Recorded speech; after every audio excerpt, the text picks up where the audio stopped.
For generations, the Drakari people avoided the northern slope of the Frostmaw Range, a glacier-choked ravine they called the Hollow Peak.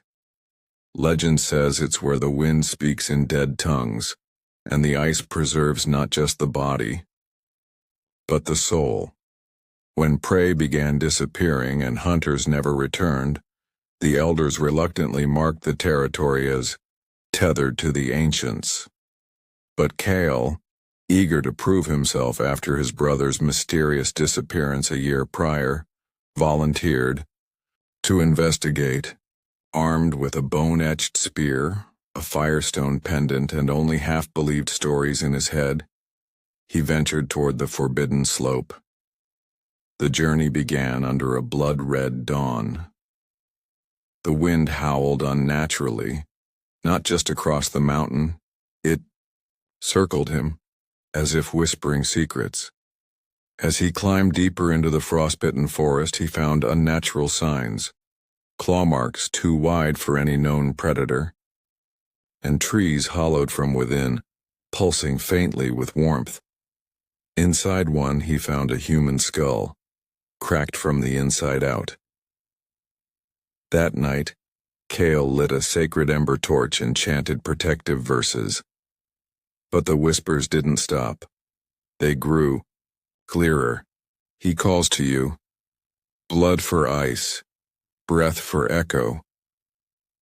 Kael stumbled upon an ancient shrine, half buried in snow, its carvings worn but still visible, swirling eyes and jagged mouths. Beneath it lay an offering bowl filled with frozen blood and talons. Suddenly the snow shifted. Something rose. A half-human creature, skeletal and twisted, with hollow eye sockets that leaked mist. Kael barely escaped, sprinting into a crevice and sealing it with fire ash. Inside he discovered strange markings, his brother's name among them. This was no ordinary haunting. The hollow peak claimed souls and repurposed them. Starving, exhausted, Kael had visions. His brother appearing, begging for release. The hollow fed on us. We became its voice. Only fire and truth can undo the curse. In the heart of the mountain, Kael found the echo chamber, a cavern pulsing with sound and lined with statues. Except they weren't statues. Frozen Drakari, mouths open in eternal screams. The entity, a shapeless wind known only as Velcro, manifested. It had once been a guardian spirit, twisted by an ancient betrayal when the Drakari burned sacred trees to survive a famine. Velcro's vengeance became eternal. Kael, remembering an old ritual of rebalancing, performed a bloodfire rite, slicing his palm and igniting it with his firestone pendant over the echo basin.